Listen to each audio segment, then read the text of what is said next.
we all have someone we're following even today. So we're being discipled by someone or something. And it's super important because it's just a really good reminder to wake up to the reality of like, okay, who is Jay Ewing following today?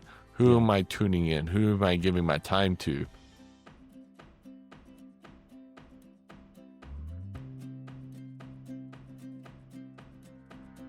Welcome to The Weekly, a podcast brought to you by Calvary Bible Church. I'm your host, Jay Ewing. Thanks for tuning in. Like always, do me a huge favor. Visit your campus by going to calvarybible.com, click your campus, and find out what's happening in your neck of the woods. Get connected and stay connected by visiting calvarybible.com. So many great things happening this fall here at Calvary, and I do not want you to miss out on the opportunity to jump into this wonderful community. Today on this podcast, we're in the digital space with Mark Wicks. He's on the Boulder campus today.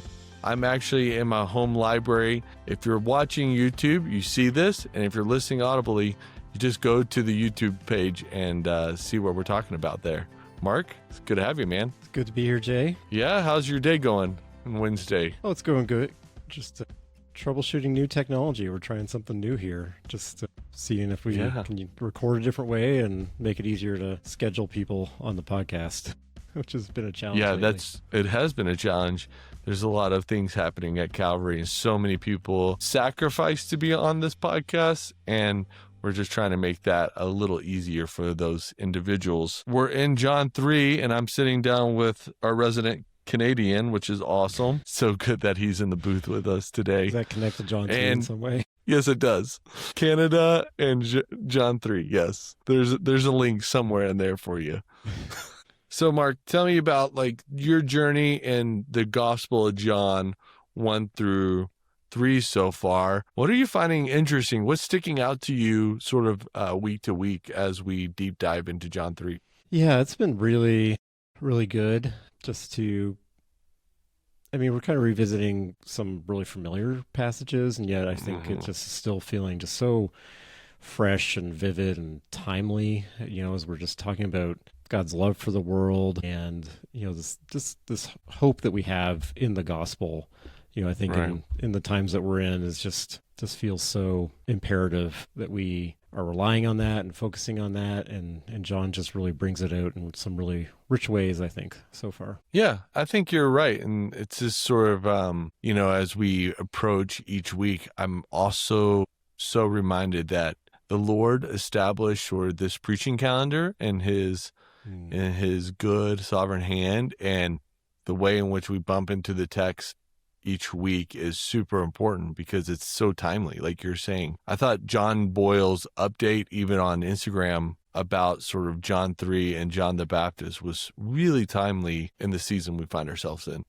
Yeah, for those who don't know what Jay's talking about, it's Wednesday as we record this, and we usually put out, a midweek update, and John recorded a video for us that's going out today, and just kind of walks through where we're at in John and through the book, and just connecting it to, it's been a challenging couple of weeks, and I think John Boyle unpacks how that is connecting to the times that we're living through right now really well. Check that out if you haven't seen it. Yeah, I think it's super timely, and thankful for your department's ministry and comms communications to shoot something like that and to publish it. It's really cool. So we're in John 3, and actually on my screen, I have it pulled up and on the iPad, and it says that Jesus and his disciples, right? And then John and some of his disciples of John chapter 3, 22 and 25. How interesting is it that like in this day that Jesus finds himself in, that there's a lot of individuals who have disciples?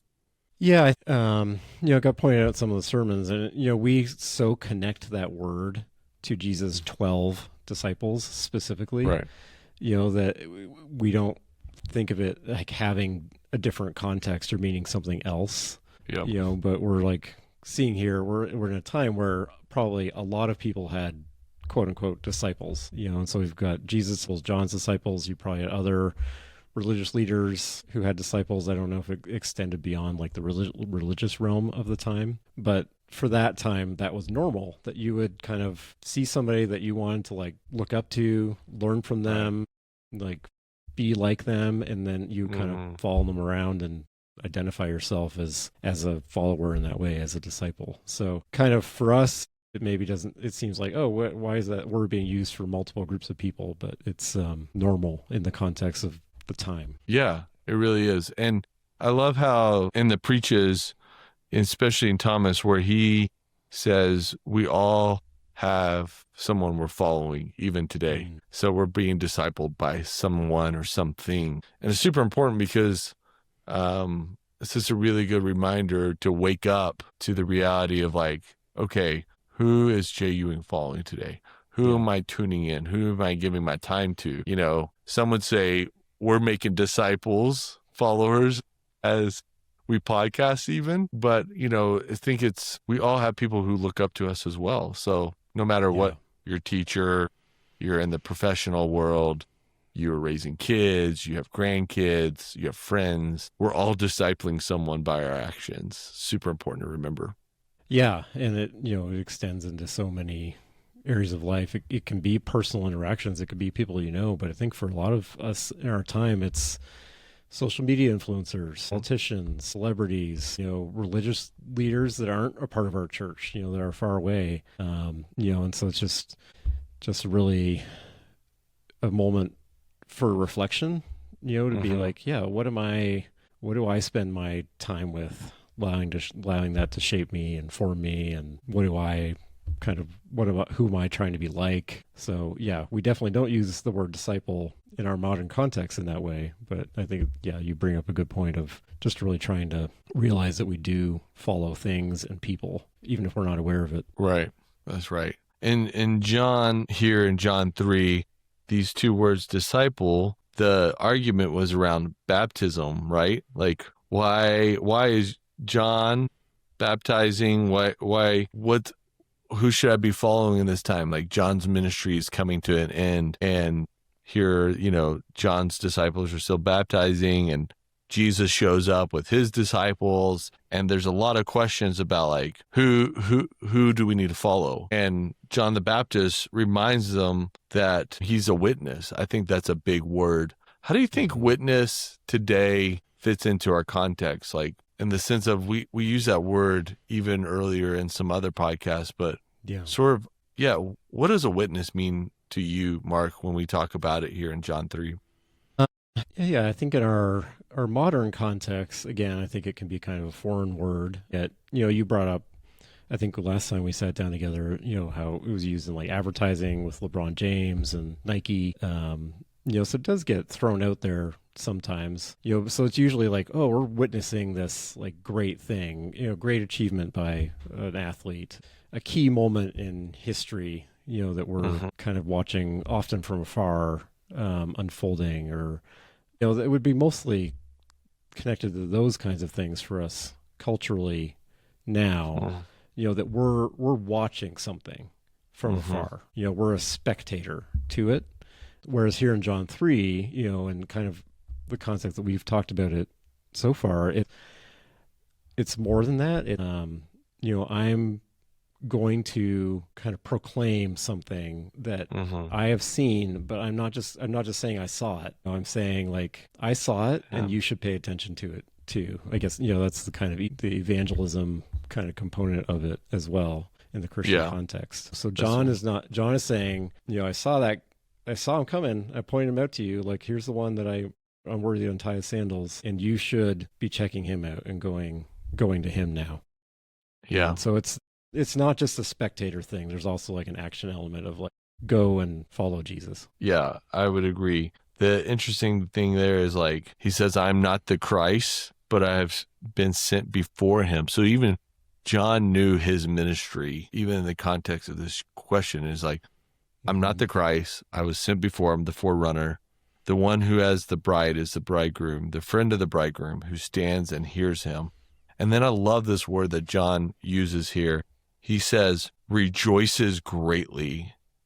And it's so important to remember, like, part of the witness is that we rejoicing greatly that Jesus is in front of us. Does that make sense? Yeah. In John's case, Jesus is coming after him. But for our case, like, we're a witness and we rejoice greatly when we see Jesus show up. Yeah, and that's what makes it, it's the gospel. It's the good news, which Hmm. I love how Thomas just always like never takes it for granted that like somebody Hmm. understands a word, and so he is often redefining things for us and just reminding us that that word gospel that we use a Hmm. lot in kind of church contexts, it means good news. And that's what we're seeing here with John. It's like, I have news for you and it's good, which brings Yeah, in the rejoicing component. no doubt. Is rejoicing. I thought that was a very standout. And then it says, therefore this joy of mine is now complete, which is super interesting that even John understands that his ministry here is coming to an end Yeah. in some ways, that his joy is complete. Like he has fulfilled everything in which the Lord has prepared him to do to prepare people for the arrival of Jesus. Yeah. I love his humility that you see here, Hmm. and just like, yeah, I did my job, and it's done now, and Hmm. that's good. There's no vanity to John in this story. And we Yeah. know fa- fast forwarding, that he has his, when he's sitting rotting in prison, Yeah. facing death, like he's like, was Jesus, are you really the one? Yeah, that's It's right. like, he's like, is this all worth it, kind of a moment, which is so Hmm. human and understandable, but even then it's not about like, did I squander my popularity, Hmm. so he's just such a humble figure, just so sure of his mission. And it's just a really neat thing to see that. Yeah. And, it gets me to think about a question I think we all need to wrestle with is like, do we know why we're put on planet Earth? Do we know our mission? Do we have something before us that we know God has given to us in order to, just like John the Baptist, rejoice greatly in hearing his voice? And, how do we discover that? What are ways in which we can live our lives in rhythm of sort of that calling, that each of us unique calling that we play where God has put us, is a really important sort of question to ask, even in the midst of John Mhm. 3 and John the Baptist. So Yeah, what do you yeah, think? for sure. Here's the verse when we think of that mission, John's humility comes through with John 3:30. He says, he must increase, but I must decrease. Let's talk about how you think John decreases. How do you think John decreases, Mark?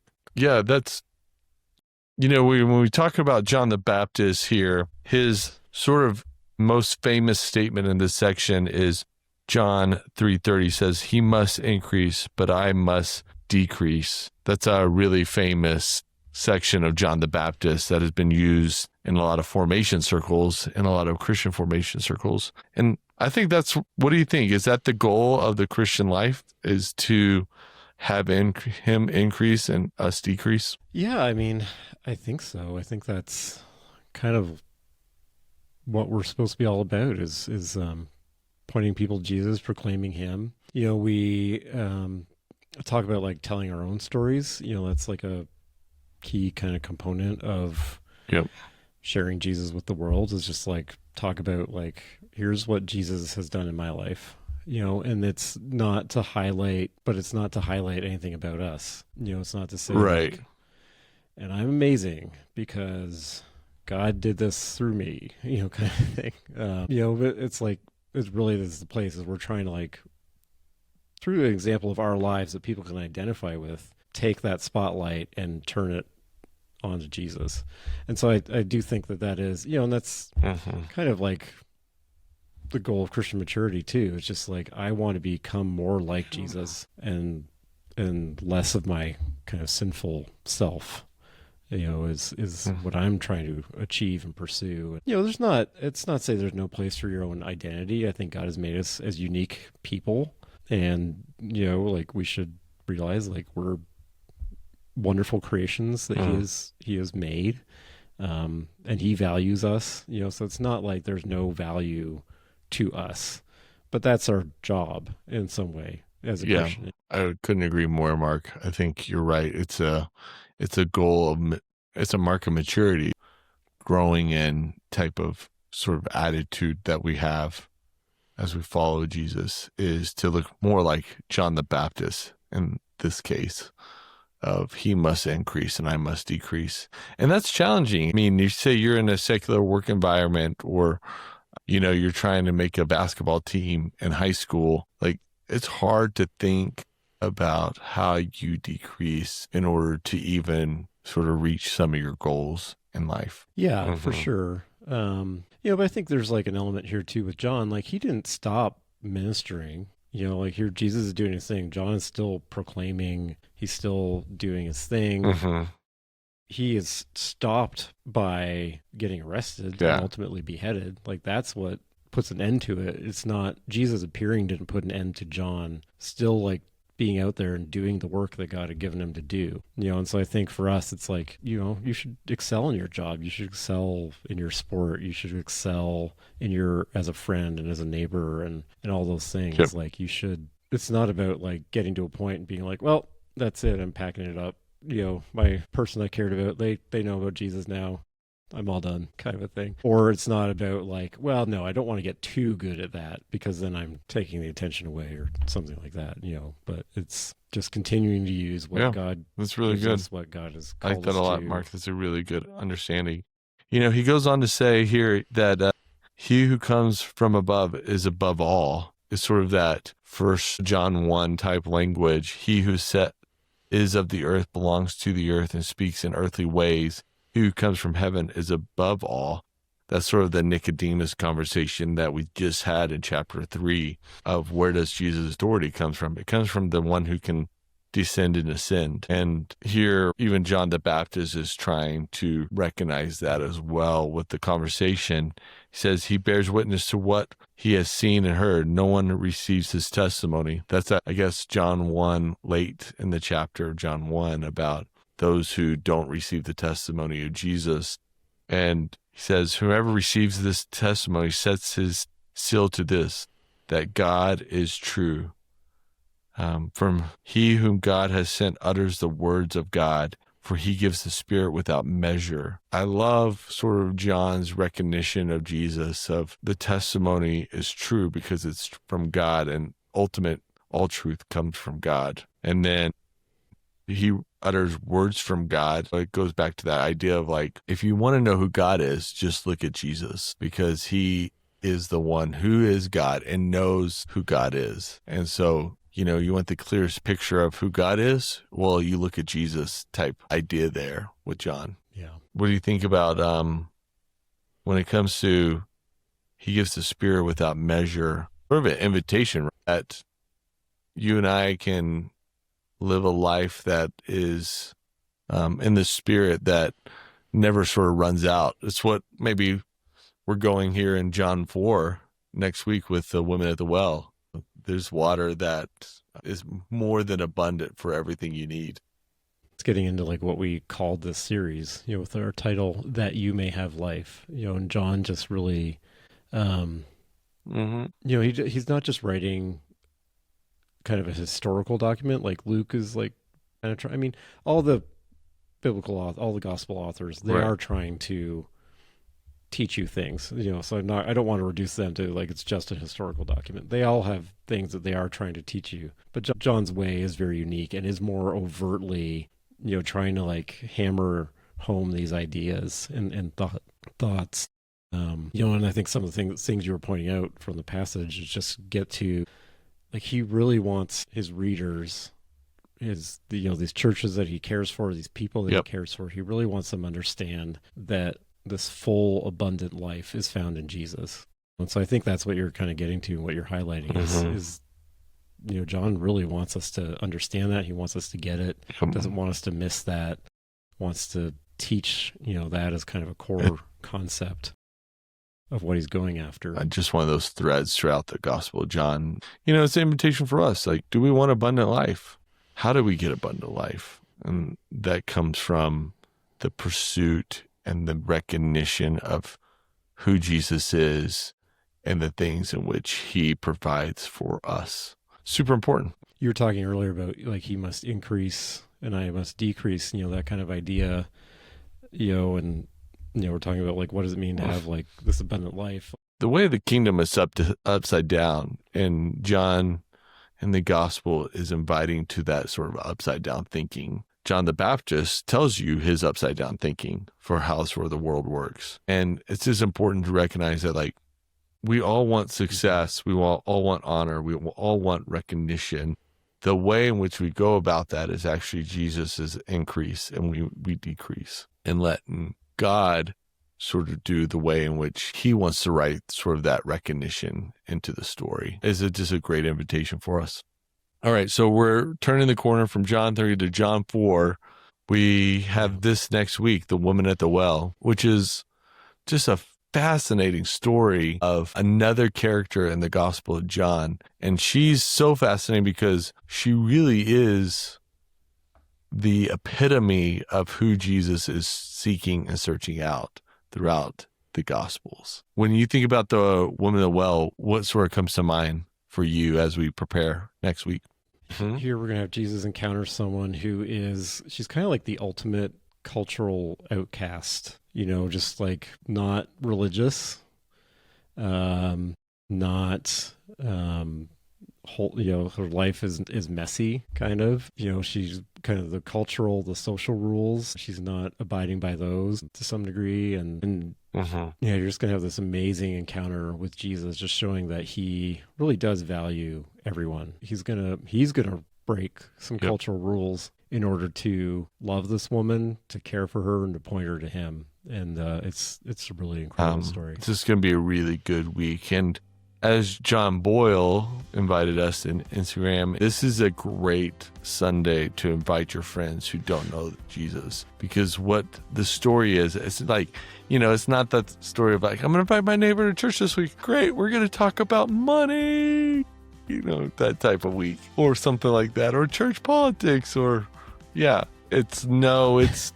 are talking about this woman's encounter with Jesus, and it's going to be pretty beautiful. All right. Thanks so much, Mark, for logging in this week, talking through sort of John 3, the back half. So thankful for you. Hey, Calvary, we're so glad you tuned in. Thanks for being so patient with us as we use new technology. Like always, visit calvarybible.com. Click your campus, find out what's happening in your neck of the woods. Again, so grateful for the weekly and the community that listens on such a regular basis. We hope that you're encouraged, you're equipped, that there's some really great insights that you can take into your everyday life as you think about how does Jesus increase in your life and how do you decrease? That invitation from John the Baptist as we studied it this week. Looking forward to being with you. Love ya. Talk to you soon. Have a great rest of the week.